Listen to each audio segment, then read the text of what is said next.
Plato was born in Athens in 427 BCE, in a city that was then the beating heart of classical Greece. Athens was the cradle of democracy, a place of public debates in the agora, of sophists teaching the art of persuasion, but also of the Peloponnesian Wars, political upheavals, and social turmoil. It was within this vibrant, unstable, and sometimes violent environment that Plato grew up. Born into an aristocratic family destined for political life, his fate took a different turn when he met Socrates. Socrates, that paradoxical master, claimed to know nothing, yet questioned everything. He exposed the ignorance of those who believed they possessed knowledge, dismantled false certainties, and compelled each person to think for themselves. For young Plato, this encounter was transformative. He discovered that truth was not to be found in the seductive rhetoric of the sophists, nor in the shifting opinions of the crowd, but in a demanding quest, an inner search, a disciplined dialogue.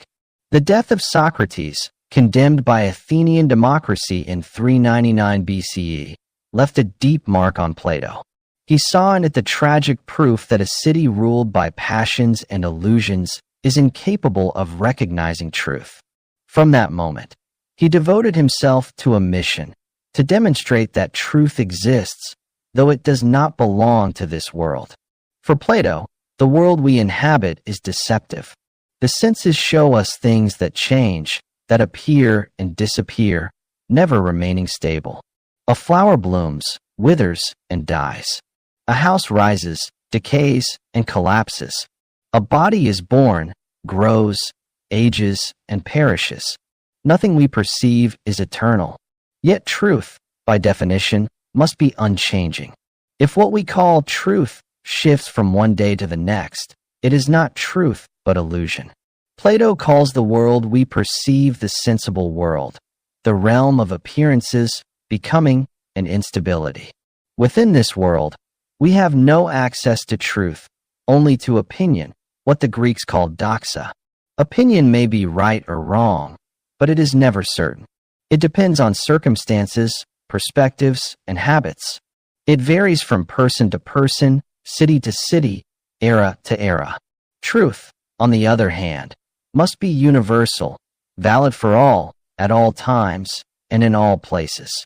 Thus, Plato concludes that truth does not belong to this world. It belongs to another order of reality, the intelligible world. This world is not accessible to the senses, but only to reason.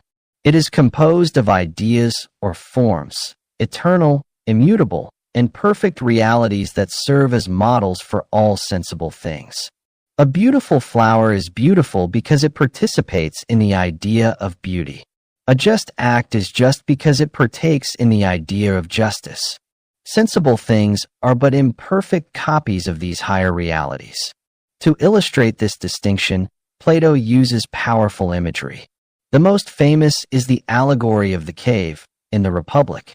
Imagine prisoners chained since birth in a cave. They can see only the wall before them, upon which shadows are cast. These shadows are produced by objects carried behind them, illuminated by a fire. For the prisoners, these shadows are reality, for they have never seen anything else. But if one of them breaks free and emerges into the light, he discovers the outer world, the sunlight, the true forms of things. He then understands that what he once took for reality was mere illusion. This allegory is a metaphor for our condition. We are like those prisoners. We take the sensible world for reality, yet it is only a world of shadows. Truth lies elsewhere, in the intelligible world, symbolized by the sun. To philosophize is to break our chains, to abandon illusions, and to rise toward the light. Plato does not describe this ascent as a mere intellectual exercise. For him, it is a conversion of the soul, a transformation of one's entire being. Truth is not merely knowledge, it is liberation. It frees us from illusions, passions, and opinions, leading us toward what is eternal, immutable, and true. This introduction to Plato's thought confronts us with a radical demand. If we wish to attain truth, we must accept that this world is not the truth. We must learn to distrust appearances, to transcend opinion, and to ascend, through reason, toward the intelligible world. It is a difficult and demanding path, but it is the only one that gives philosophy its true meaning. And that is why Plato remains, even today, an essential thinker. In a world saturated with images, words, and opinions, where illusions multiply across screens and networks, his message resonates with renewed strength. We may still be living in the cave, captivated by shadows, unable to see the light. But Plato reminds us that truth exists and that it can be reached if we have the courage to turn away from appearances. For Plato, the first obstacle to truth is the world that surrounds us. This world we see, touch, and breathe, the world that feels so familiar, is, in reality, a trap. It gives us the illusion of reality, but never grants us truth. This is what Plato calls the sensible world, the realm of appearances, becoming, and instability. Look around us. Everything changes, everything passes, nothing endures. A flower blooms, fades, and disappears.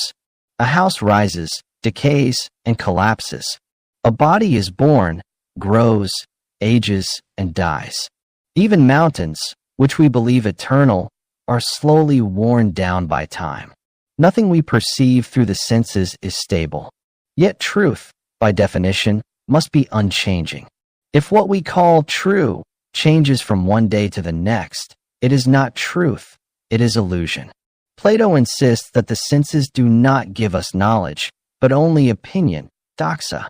Opinion may be right or wrong, but it is never certain. It depends on circumstances, perspectives, and habits. It varies from one person to another, from one city to another, from one era to another. What some call beautiful, others may call ugly. What some regard as just, others may judge unjust. The sensible world is relative, shifting, and contradictory. It cannot, therefore, be the dwelling place of truth. Plato illustrates this idea with simple examples. Consider a stick plunged into water. It appears broken, though it is straight. Our eyes deceive us. Or take a mirage in the desert. We think we see water, but there is only sand. Our senses mislead us. Even in everyday life, we experience such illusions. A coin looks larger when it is close to our eyes and smaller when it is far away. Sensory perception is unstable, deceptive, and relative. But Plato goes further. It is not merely that the senses sometimes deceive us. It is that they can never give us truth. For truth, in his view, must be universal and necessary. Yet the senses offer only particular, contingent, and relative facts. They show us what is here and now, but reveal nothing of what is always and everywhere. They present things that appear and vanish, but they never show us their essence, their true nature. That is why Plato distinguishes between two levels of knowledge: opinion, doxa, which belongs to the sensible world, and science, episteme, which belongs to the intelligible world. Opinion is unstable, uncertain, and relative. Science is stable, certain, and universal. To move from opinion to knowledge, one must leave the sensible world and ascend toward the intelligible world. The sensible world, then, is a realm of illusion. It fascinates us, attracts us, and enslaves us. We believe it to be reality, but it is only a reflection, a copy, a shadow. Plato compares this world to a theater of shadows. We see images, not reality. We think we see truth, but we perceive only appearances. This critique of the sensible world is not a mere abstract theory. It touches our everyday experience. Who has never been deceived by their senses? Who has never thought they saw or heard something that wasn't there? Who has never changed their opinion depending on the circumstances? Plato invites us to recognize that what we call reality is fragile, unstable, and misleading. And this critique still resonates today. In a world saturated with images, advertisements, and social media, we live surrounded by illusions. Screens show us reflections, simulations, appearances. We believe we are seeing reality, but we are seeing constructions, performances, filters. Perhaps we still live in Plato's cave, fascinated by shadows, unable to see the light. Thus, for Plato, the sensible world is the first obstacle to truth. It gives us the illusion of reality, but never offers truth itself. To reach truth, we must turn away from this world, free ourselves from appearances, and ascend toward the intelligible realm.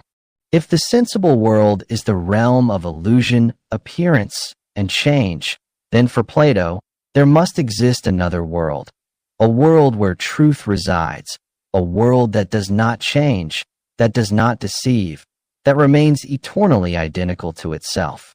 This world, Plato calls the intelligible world.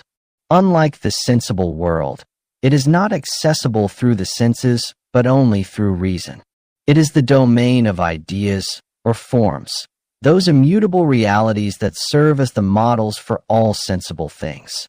The theory of ideas is perhaps one of Plato's most famous and daring contributions. It rests on a simple intuition. If we can speak of beauty, justice, or truth, it is not merely because we encounter beautiful things, just actions or true statements, but because we possess within us the very notions of beauty, justice, and truth. These notions do not come from the senses, for the senses show us only particular examples, always imperfect, always relative. They come from another order of reality, the realm of the ideas. Take, for example, beauty. In the sensible world, we see flowers, faces, and landscapes that we find beautiful. Yet each of these is imperfect. The flower wilts, the face ages, the landscape changes with the seasons.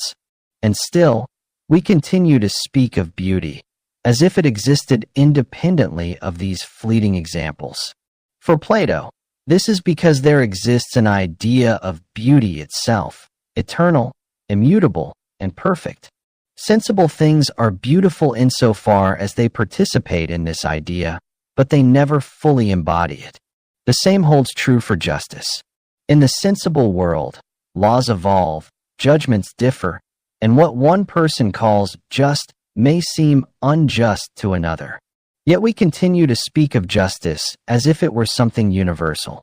That is because there exists an idea of justice itself, which transcends opinions, customs, and time. Just actions participate in this idea, but none of them expresses it perfectly. Thus, the ideas are the true realities. Sensible things are only copies, reflections, or participations in these higher models. Plato often uses metaphors to illustrate this relationship. In the Phaedo, he compares the ideas to models and the sensible things to their images. In the Republic, he speaks of the sun as a symbol of the idea of the good, which illuminates all other ideas and makes their knowledge possible. The intelligible world is, therefore, the realm of truth. Unlike the sensible world, it does not change, deceive, or vanish. The ideas are eternal, immutable, and perfect. They are accessible not through the senses, but through reason, dialectic, and the effort of the intellect. To philosophize is to rise from the sensible to the intelligible, from appearance to reality, from opinion to knowledge. This distinction between the sensible and the intelligible lies at the heart of Platonic thought. It explains why Plato insists that truth is not of this world. The world we see, the sensible world, is only a reflection, a copy, a shadow. Truth dwells elsewhere, in a higher, invisible, intelligible realm. But this theory also carries a spiritual dimension. For Plato, the human soul is immortal.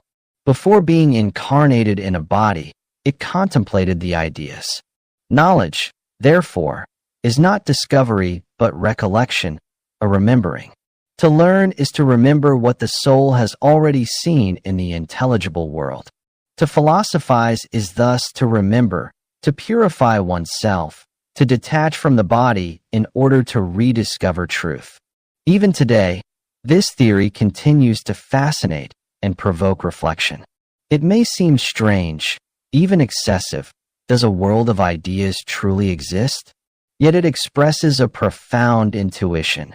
Truth cannot be reduced to sensory appearances. It must be universal, stable, and immutable. And to think it, one must rise beyond the visible world, ascending toward a higher order of reality. Plato knew that abstract concepts, however rigorous, are not always enough to persuade. To strike the imagination, he turned to myths and images.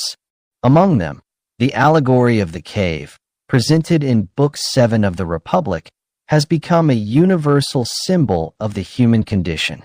It powerfully illustrates why truth does not belong to this world, and how the soul can be freed from illusion. Imagine human beings chained since birth in an underground cave. They sit, immobilized, their necks and legs bound so that they cannot turn their heads. They see only the wall before them. Behind them burns a fire, and between the fire and the prisoners, people pass carrying various objects. These objects cast shadows upon the cave wall. The prisoners, who have never seen anything else, believe that these shadows are reality. For them, the world consists entirely of this theater of shadows. But suppose one prisoner manages to break free. At first, he is blinded by the light of the fire. Then, as he ascends out of the cave, he is dazzled by the sunlight. His eyes, accustomed to darkness, ache with pain. Gradually, however, he begins to discern real objects, then the stars, and finally the sun itself. At last, he understands. What he once took for reality was mere illusion. The shadows were only reflections. Truth lies outside, in the light. This allegory is a metaphor for the human condition. We are like those prisoners. We live within the sensible world, captivated by appearances, believing them to be reality. Yet these are only shadows. Truth resides elsewhere, in the intelligible world, symbolized by the sun. To philosophize is to free oneself from the chains, to leave the cave, to endure the blinding light, and to rise toward truth. Plato emphasizes how difficult this ascent is. The freed prisoner suffers. He hesitates and longs at times to return to the shadows. Truth is not comfortable. It demands effort, rupture, and a transformation of one's gaze. Yet once he has seen the light, he cannot go back. And if he returns to the cave to free the others, he is misunderstood, mocked, even threatened. This dramatic element captures the philosopher's mission, to seek truth and to share it, even at the cost of misunderstanding. The allegory of the cave is thus a parable of philosophy itself. It shows that truth is not given by the senses, but won through reason. It shows that the sensible world is a realm of illusion, and that truth resides in the intelligible realm. Finally, it shows that philosophy is a process of liberation. It tears the soul away from appearances and guides it toward the light. Even today, this image retains extraordinary power. We live surrounded by screens, advertisements, and social networks that project shadows and reflections. We believe we are seeing reality, but we see only constructions, simulations.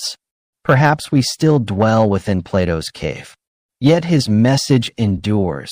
Truth exists, and it is within our reach. If only we have the courage to leave the shadows and endure the brightness of the light. For Plato, truth is not something given. It cannot be found in appearances, in opinions, or in the seductive speeches of the sophists. It must be conquered through intellectual and spiritual effort. This effort, Plato calls dialectic. Dialectic is not mere conversation or verbal sparring. It is a rigorous method, an art of questioning and answering that allows the soul to rise gradually toward the intelligible world and to contemplate the ideas. Dialectic is inherited from Socrates. In Plato's dialogues, Socrates questions his interlocutors, urging them to examine their opinions, to confront their contradictions, and to acknowledge their ignorance. This method, known as meutics, the art of midwifery of the mind, aims to bring truth to birth within each person, not by imposing knowledge, but by guiding reflection. Socrates offers no ready-made answers. He helps others discover for themselves the truths they already carry within. Yet Plato goes further than Socrates. For him, dialectic is not merely an art of dialogue, it is an ascent of the soul. In the Republic, he describes a hierarchy of knowledge, represented by the famous allegory of the divided line. At the base lies imagination, which deals only with images and shadows. Next comes belief, which concerns itself with sensible objects. Above that is discursive thought, which employs hypotheses and reasoning. Finally, at the summit, stands pure intellection, which contemplates the ideas directly, without recourse to the senses. Dialectic is the path that leads from the base to the summit, from shadows to light, from appearances to truth. This path is arduous. It demands that we break with habit, question our opinions, and endure the blinding brilliance of light. Yet it is essential, for only dialectic grants access to truth. The particular sciences, mathematics, geometry, astronomy, can assist us, for they detach the mind from the sensible and accustom it to abstraction. But they remain limited, since they rely on unexamined hypotheses.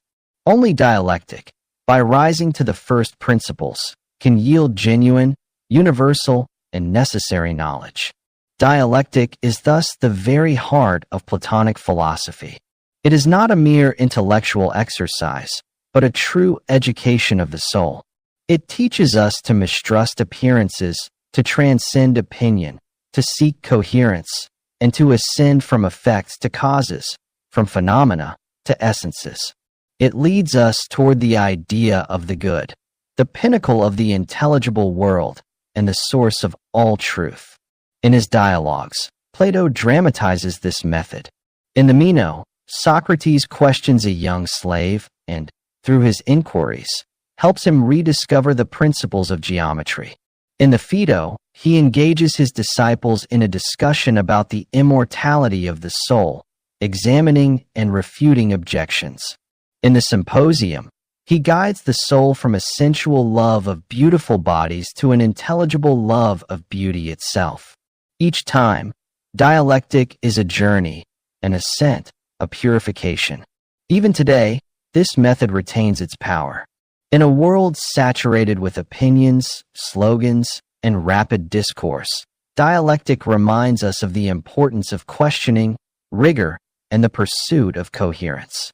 It urges us not to settle for appearances, but to seek the truth behind words. It teaches us that truth is never given. It is won, step by step, through the labor of reason. Thus, for Plato, dialectic is the path to truth. It is the art of transcending the sensible world, of escaping illusion, of rising toward the intelligible. It is the education of the soul, the purification of the spirit, the conversion of the gaze. It is the royal road leading to the contemplation of the ideas, and above all, to the idea of the good, the ultimate source of all truth. For Plato, the quest for truth is not merely an intellectual exercise. It is a matter of life and death, an endeavor that engages the soul in its very essence. For if truth does not belong to this world, it is because the soul itself does not wholly belong to it. The soul is of another nature, of a higher order, and it is precisely for this reason that it can attain truth. In the Phaedo, the dialogue recounting Socrates' final moments before drinking the hemlock, Plato presents his doctrine of the soul's immortality. Socrates, facing death, remains unshaken. He declares that philosophy is a preparation for death, for it consists in freeing the soul from the body, in liberating it from the illusions of the senses, and in turning it toward the intelligible. The true philosopher, he says, has always been practicing how to die. That is, learning to separate the soul from the passions and desires of the body so that it may turn toward truth. Plato offers several arguments to prove the immortality of the soul. The first is the argument from the cycle. Everything arises from its opposite, life from death, and death from life. If the living come from the dead, then the soul must persist beyond the death of the body. The second is the argument of recollection. To learn is to remember. In the Meno, Socrates questions a young slave and, through his inquiry, leads him to rediscover the principles of geometry. How can an uneducated child solve a complex problem? Because his soul has already contemplated the ideas before entering the body. Knowledge, therefore, is remembrance and amnesis. The third argument is the argument from affinity. The soul is akin to the intelligible world, immaterial, invisible, eternal. It cannot perish like the body, which belongs to the sensible world, material and corruptible. Finally, Plato adds a moral argument. The soul must be immortal if justice is to have meaning. If souls perished with their bodies, there could be no punishment for the wicked nor reward for the just. Through these arguments, Plato shows that the soul is immortal and naturally akin to the intelligible realm. It can therefore attain truth, but only through purification, through detachment from the body and from passion. The body, says Plato, is a tomb, somacema. It binds us to desires, pleasures, and sensory illusions. It turns us away from truth. To philosophize is thus to purify the soul, to free it from the body, and to elevate it toward the intelligible. This conception gives philosophy a profoundly spiritual dimension.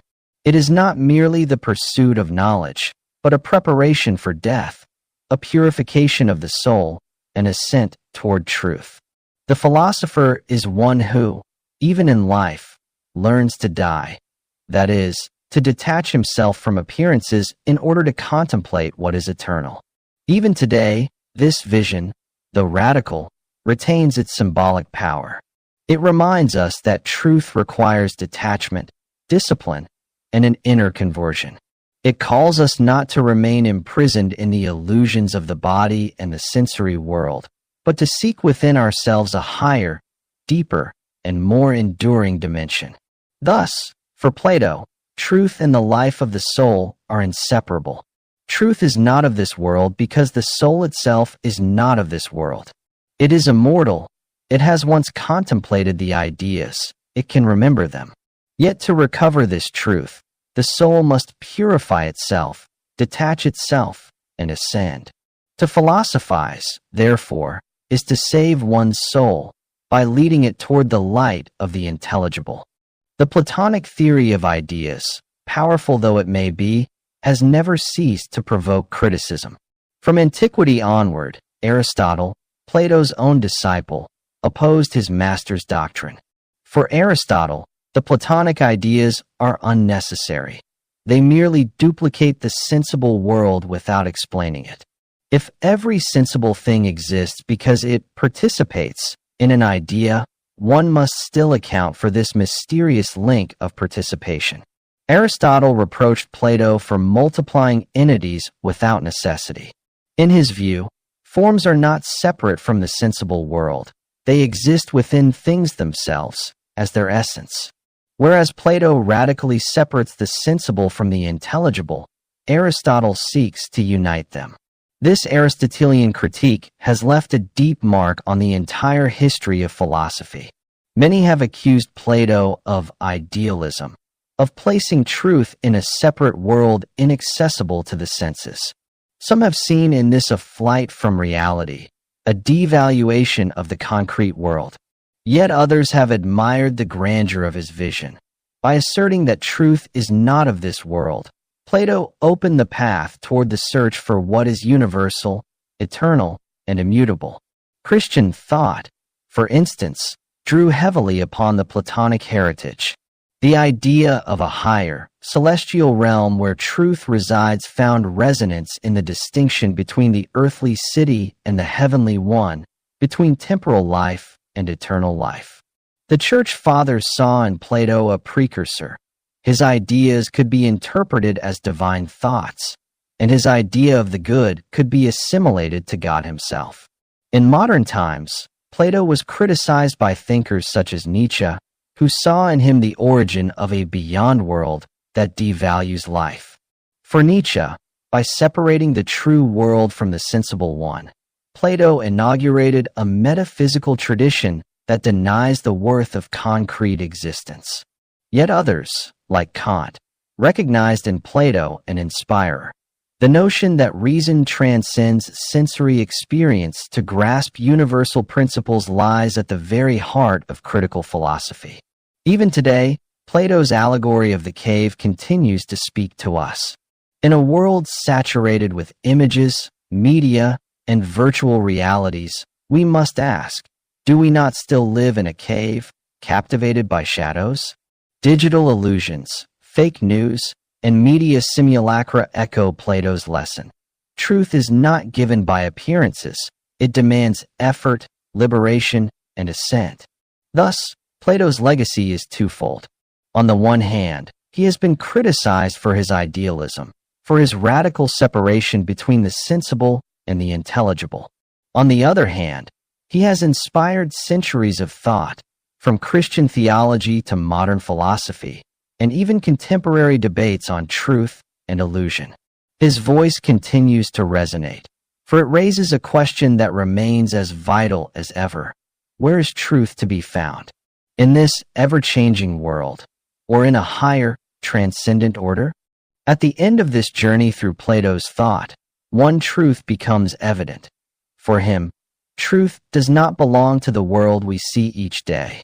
The sensible world, the realm of appearances, illusions, and perpetual change, offers nothing but fleeting reflections. Truth, by contrast, resides in another order of reality, the intelligible world, the realm of eternal, immutable, and perfect ideas. This conviction runs through the whole of Plato's work. It manifests itself in his critique of the sensible as the domain of illusion, in the theory of ideas as higher realities, in the allegory of the cave as a parable of liberation, in the dialectic as a path toward light, and in the doctrine of the immortal soul as the guarantor of our access to truth. At every stage, Plato reminds us that truth demands a kind of rupture, a breaking away from the senses, from opinions, from habits, from illusions. To philosophize is to leave the cave, to endure the dazzling light, and to learn how to contemplate it. Yet this truth is not merely intellectual. It is also a way of life, a conversion of the soul. For Plato, the search for truth is a work of purification, a preparation for death, a turning of the soul toward the eternal. Philosophy, therefore, is not only an exercise of the mind, but a spiritual education, an inner ascent, a path of liberation. Critics were never absent. Aristotle reproached his master for needlessly separating ideas from the sensible world. Nietzsche saw in him the inventor of a beyond world that devalues life. And yet, despite these objections, Plato's legacy remains immense. Christianity drew from his distinction between the earthly and the heavenly realms. Modern philosophy inherited from him the demand for reason and universality. And today, in an age of screens and digital illusions, his allegory of the cave resounds with renewed force. For are we not, too, captivated by shadows? Media images, information streams, virtual realities, these enclose us in a theater of appearances. We believe we see the world, yet we see only its reflections. Plato invites us not to settle for these shadows, but to seek the light, to train our reason, to rise toward what is universal and unchanging. Thus, to conclude with Plato is to affirm that truth is not of this world, yet it is accessible to those who have the courage to seek it. It is not given, it must be conquered. It is not comfortable, it demands effort, but it alone gives meaning to our existence. To philosophize, then, is to learn how to leave illusion behind, to purify the soul, to contemplate the eternal. And this is why, more than 2 millennia after his death, Plato still speaks to us. His voice reminds us that truth exists, that it lies beyond appearances, and that our task as human beings is to draw closer to it, to leave the cave, to face the light, to seek the idea of the good, such as Plato's call, ever demanding, ever living, ever present. Thank you.